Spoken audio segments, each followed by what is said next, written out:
14 साल पुराने काले हिरन के शिकार मामले में फिल्मी सितारों पर आरोप तय हो गए। वाइल्ड लाइफ एक्ट के तहत इस मामले में सलमान खान के अलावा सैफ अली खान, सोनाली बेंद्रे, तब्बू और नीलम आरोपी हैं। हम साथ साथ हैं फिल्म की शूटिंग के दौरान इन कलाकारों पर काले हिरन के शिकार का आरोप है। जोधपुर कोर्ट में आज मजिस्ट्रेट चंद्रकला जैन ने इनके खिलाफ नए सिरे से आरोप तय किए, जिसके बाद इस मामले की अगली सुनवाई की तारीख 27 अप्रैल तय की गई है। साथ ही इस मामले के आरोपियों को अगली पेशी से छूट मिल गई है।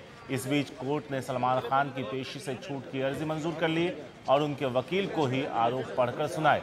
सलमान खान अभी इलाज के लिए अमेरिका में हैं। अगली तारीख से गवाहों के बयान दर्ज किए जाएंगे। सितारों पर शिकंजा। आज जोधपुर की कोर्ट ने 5 फिल्मी सितारों पर जो आरोप तय किए हैं वो हैं सलमान खान पर वाइल्ड लाइफ एक्ट की धारा 51 लगाई गई है। इस धारा के तहत सलमान को 6 साल की, इसमें अधिकतम 6 साल की सजा हो सकती है। सलमान खान पर से आर्म्स एक्ट की धाराएं हटा ली गई हैं। सैफ अली खान, तब्बू, नीलम, सोनाली बेंद्रे पर आरोप भी तय हुए। वाइल्ड लाइफ एक्ट की धाराएं 51 और 52 लगाई गई हैं। गैर कानूनी तरीके से इकट्ठा होने के लिए धारा 149 लगाई गई है।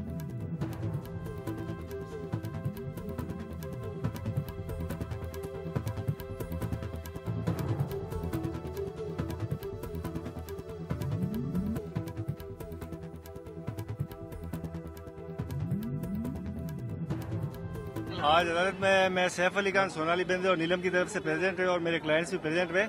इनके खिलाफ 951 और 149 आईपीसी के आरोप तय किए गए हैं और विकल्प में 952 का आरोप तय किया गया है। जी, आप ये बताएं अदालत में किस तरीके से कार्यवाही हुई, जज साहब का क्या कहना था? जज साहब ने प्रत्येक मुलजिम को एक एक करके बुलाया, उसके नाम पते पूछे, उसके बाद उनको जो भी उसका कंटेंट्स है, ऑफेंस है, अपराध का, वो उनके ऊपर जो आरोप है वो आरोप समझाए। उन्होंने सुन समझ के आरोप अस्वीकार किए। अब अनवीक्षा जाई और अब एविडेंस के लिए तारीख गई आगे। विष्णु की ढाणी में 2 काले हिरणों का शिकार सलमान खान ने किया, जिस पर आपने उन सलमान खान को जो अब बिना लाइसेंस के, बिना परमिट के सलमान ने शिकार किया, उस शिकार में आप उनके सहयोग जिप्सी के अंदर साथ रहे तथा उन्हें इस बात के लिए उकसाया कि सलमान शिकार करो, सलमान शिकार करो। ये देखते हुए आपके उनके ऊपर जो आरोप लगाए गए हैं वो 9/52 तथा भारतीय दंड संहिता की धारा 149 के अंतर्गत उन्हें आरोप सुनाए गए हैं। 4 को ही आरोप सुनाए गए हैं। एक अन्य अभियुक्त सलमान खान तथा दूसरी सिंह अभी तक न्यायालय में उपस्थित नहीं हुए हैं। तो माननीय न्यायालय ने यह कहा है कि अन्य अभियुक्त यदि अभी उपस्थित नहीं होते हैं, उस स्थिति में यदि उपस्थित हो जाते हैं, उस स्थिति में जो भी निर्णय लेना है उनका इंतजार, उनके अधिवक्ता के निवेदन पर अभी इंतजार किया जा रहा है। और अब चलते हैं सीधा हर्षा कुमारी सिंह के पास और जानते हैं क्या कुछ हुआ है। हर्षा, यहाँ हम समझना चाहेंगे, आरोप तय हो गए, 14 साल इसमें लग गए, अब आगे की राह आरोप तय होने के बाद कितनी मुश्किल हो गई है इन सितारों के लिए? देखिए, ये जो केस है ये एक्चुअली जो है ये बड़ी राहत है सलमान खान के लिए। जो पहला केस था उसमें आर्म्स एक्ट की धारा लगी थी, उसमें राइटिंग विद डेडली वेपन्स, ये बहुत ही गंभीर धारा होती है और इसमें सजा के प्रावधान ज़्यादा हैं।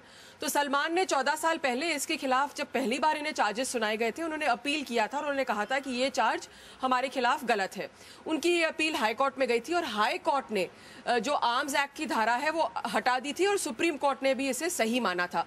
तो अभी जो हुआ है वो सलमान के लिए हम बड़ी राहत मानते हैं इस केस में, क्योंकि एक धारा जो गंभीर धारा वो हट गई है और उनके खिलाफ सिर्फ पोचिंग का मामला है। खैर ये भी गंभीर है क्योंकि इसमें भी 6 साल का प्रावधान है, मैक्सिमम पनिशमेंट 6 साल का है। दूसरी बात जो है शारिक, मैं ये बताना चाहूंगी कि हम लोग इस केस को शुरू से फॉलो कर रहे हैं और प्रोसिक्यूशन के लिए अब विटनेसेस जुटाना इसके लिए मुश्किल रहा है, क्योंकि इसमें जो अहम विटनेस हैं वो या तो मुकर गए हैं या गायब हो गए हैं। जी हर्षा, तो हर्षा बता रही थी कि सलमान खान के लिए राहत है और साथ ही गवाहों को लेकर के भी जो लोग गवाही देने के लिए आने वाले थे उनका भी कुछ अता पता नहीं है।